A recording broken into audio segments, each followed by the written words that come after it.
Patient تھا, اس کو ہم نے منع کیا کہ نہیں چینی کھانا, تو ایک کوئی صاحب آئے, انہوں نے اس کے سامنے شربت کا گلاس رکھا, بہت خطرناک پیشنٹ تھا وہ,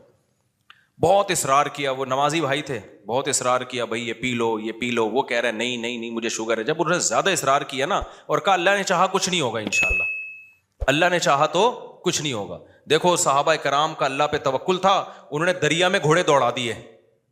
انہوں نے, یہ بہت اہم واقعہ ہے, اس کو بڑا سبق ملے گا اس سے انشاءاللہ آپ کو, خاص طور پہ دینداروں کے لیے سمجھنے کی چیز ہے. واقعہ ہے نا, ایک علامہ اقبال کا شعر بھی ہے اس پہ کہ دشت و دشت دریا بھی نہ چھوڑے ہم نے, کہ ہم نے تو صرف صحراؤں میں نہیں, ہم نے تو دریاؤں میں بھی, کرامت کے طور پر نا گھوڑے دریا میں چلا دیے تھے صحابہ نے. تو ان صاحب نے کہا, داڑھی بھی تھی نمازی بھی, انہوں نے کہا دیکھو صحابہ نے اللہ پہ توکل تھا, دریا میں گھوڑے چلا دیے انہوں نے. تو سامنے شکر ہے کوئی عقل مند بیٹھا ہوا تھا جس کو وہ کھلا رہے تھے نا پورا چینی کا شربت, اس نے کہا دیکھو اگر وہاں پل ہوتا نا پھر اللہ دریا میں گھوڑے نہیں تھے, وہ ڈوبنا تھا انہوں نے, وہاں تو پل نہیں تھا اور مجبوری تھی جانا, صحیح ہے نا, پل ہوتا پھر صحابہ دریا میں چلاتے, پھر سوال ہی پیدا نہیں ہوتا کہ دریا میں گھوڑے چلتے. اللہ کہتا ہے پل ہے تو جاؤ نا, یا پل بنانے کا ٹائم ہوتا تو بھی نہیں. یہ جو قسطنطنیہ میں سلطان محمد فاتح نے قسطنطنیہ اور یہ جو آج کا استنبول ہے جب یہ فتح کیا تھا, تو اس نے کوئی دریا میں تھوڑی گھوڑے چلا دیے تھے. ان کا یہ جو استنبول کا جو قلعہ ہے نا آج جو 4000 سال جس کی پرانی تاریخ ہے, میں نے وہاں جا کے ولاگ بھی بنایا ہے, یہ ترکی کا جو مشہور قلعہ ہے, یہ تو عیسائیوں کے ہاتھ میں تھا, بہت مضبوط عیسائیوں کی اسٹیٹ تھی, اور نبی صلی اللہ علیہ وسلم نے خوشخبری سنائی تھی کہ نعم الجیش جیش یغزو القسطنطینیہ, فرمایا سب سے بہترین لشکر, کیا ہی خوب لشکر ہے جو قسطنطینیہ فتح کرے گا. آپ مکہ میں اور ترکی کی فتوحات کی خوشخبریاں دے رہے ہیں. ہمارے نبی کا یہ ویژن دیکھو, ایک پیغمبر جو نہ لکھنا جانتے ہیں نہ پڑھنا جانتے ہیں, لیکن کتنے کانفیڈنٹلی وہ کہہ رہے ہیں کہ کیا خوب لشکر ہوگا جو قسطنطینیہ کو فتح کرے گا, اور خوشخبری دی, جنت کی بشارت دی. اسی وجہ سے مسلمان فاتحین شروع سے لگے ہوئے تھے اس میں, لیکن نہیں ہو پا رہا تھا. تو سلطان محمد فاتح نے کیا کیا, وہ بھی فوجیں لا کے بٹھا دیں, لیکن اتنا مضبوط قلعہ ہے وہ جا ہی نہیں پا رہے بھائی. تو مشورہ ہوا, اب انہوں نے یہ نہیں کیا کہ جی ایک طرف سے سمندر ہے, وہاں بھی سمندر کٹا ہوا ہے نا, آپ میپ میں دیکھ سکتے ہیں, تو سمندر میں ہم کیا کرتے ہیں, بسم اللہ ہی اللہ پڑھ کے سمندر بھی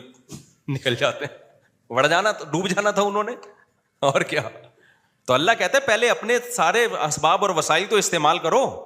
پھر میری مدد آئے گی.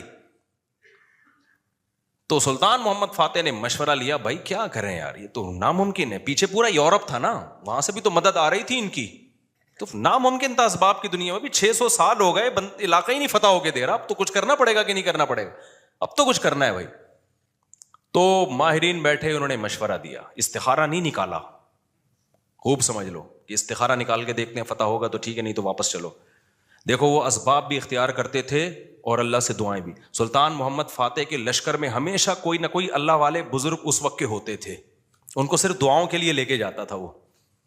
دیکھتا تھا نا ایک بزرگ ہیں, وہ لڑ نہیں سکتے, بوڑھے ہیں, کوئی بات نہیں حضرت آپ ہماری صف میں ہوں گے, ذکر کریں گے اور اللہ سے دعائیں, کیونکہ اللہ تقوی اور ذکر پر مدد کرتا ہے. تو ایسے سیکولر نہیں تھے کہ ہم اپنی توپوں پہ اعتماد کر لیں خالی, نہ نہ نہ, ہمیں اللہ والے بزرگ بھی چاہیے. تو ایک نہ ایک بزرگ اس کی صف میں ہوا کرتے تھے جن کا کام ہے اللہ سے دعائیں مانگنا. خود بھی مانگتا تھا, لیکن بھائی وہ اپنے آپ کو سمجھتا تھا ہم اس لیول کے نیک نہیں ہیں, تو ایسے ایک بزرگ ہوں گے, ان کی برکت ہوگی, اللہ ہمیں فتح دے گا. اور دوسرا اسباب بھی دبا کے استعمال کیے انہوں نے. سلطان محمد فاتح نے جب دیکھا نا یہ اتنا بڑا قلعہ اور اتنی چوڑی دیوار, میں نے وہ ولاگ پہ آپ دیکھ لیں, اس پہ اتنی چوڑی دیوار ہے بھائی, اس پہ تو پوری بیل گاڑیاں چلتی تھیں دیوار کے اوپر, امپاسبل, ناممکن اس کو فتح کرنا.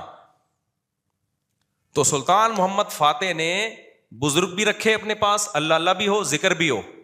اور پھر اپنے انجینئرز کو آرڈر دیا, دنیا کی سب سے بڑی توپ بنائی اس وقت اس قلعے کو فتح کرنے کے لیے,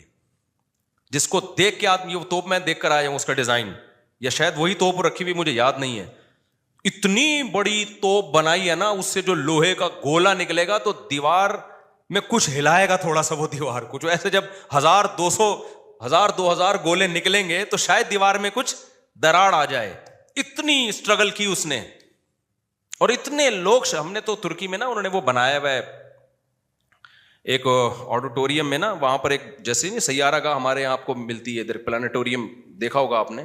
تو ایسے ہی انہوں نے وہ پوری تاریخ دکھاتے ہیں ویڈیو کی شکل میں, بڑا مزہ آتا ہے وہ دیکھنے میں, بڑا جوش پیدا ہوتا ہے یار, کیا خون خرابہ, اور ادھر سے گولے, پورا وہ منظر انہوں نے تاریخ کی کتابوں سے نکال کے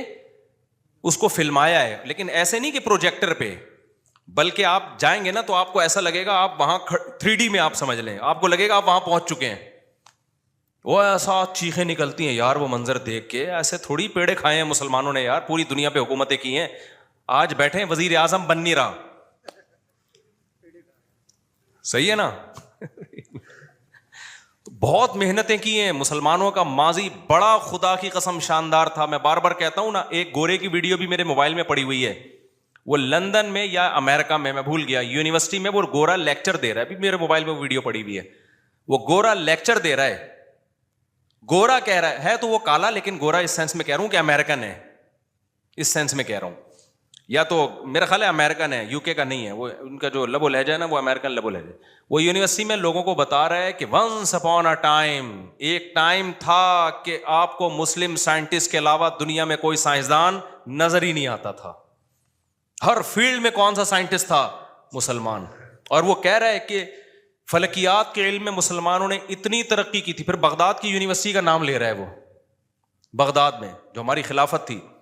تو وہ کہہ رہے کہ آج بھی جتنے ستاروں کے نام ہیں نا انگلش میں, سارے عربی سے آئے ہیں. سارے کہاں سے آئے ہیں؟ یہ عربی سے آئے ہیں. مسلمان یہ کام بہت پہلے کر چکے تھے, بڑا شاندار ماضی تھا ہمارا, لیکن ایسا ختم ہوا, ایسا لگتا ہے ہم ہمیشہ سے ہی اسی طرح ہیں, ہمیشہ سے ہی ہم سے وزیر اعظم بن ہی نہیں پایا کبھی. تو ایسا نہیں ہے, ماضی ہمارا اور زیادہ پرانا ماضی نہیں ہے, 150-200 سال سے زیادہ پیچھے کی بات نہیں ہے. یہ چند غلطیاں ہوئی ہیں جس کی سزا ہم بھگت رہے ہیں, اس میں مذہبی لوگوں سے بھی ہوئی ہیں, حکمرانوں سے بھی ہوئی ہیں, دونوں طبقوں سے ہوئی ہیں, کسی ایک طبقے کو آپ ذمہ دار نہیں ٹھہرا سکتے. تو اس میں ایک بہت بڑی غلطی یہ ہوئی ہے کہ مذہب کو سائنس سے کیا کر دیا, الگ کر دیا. یہ بہت بڑی مسٹیک ہوئی ہے.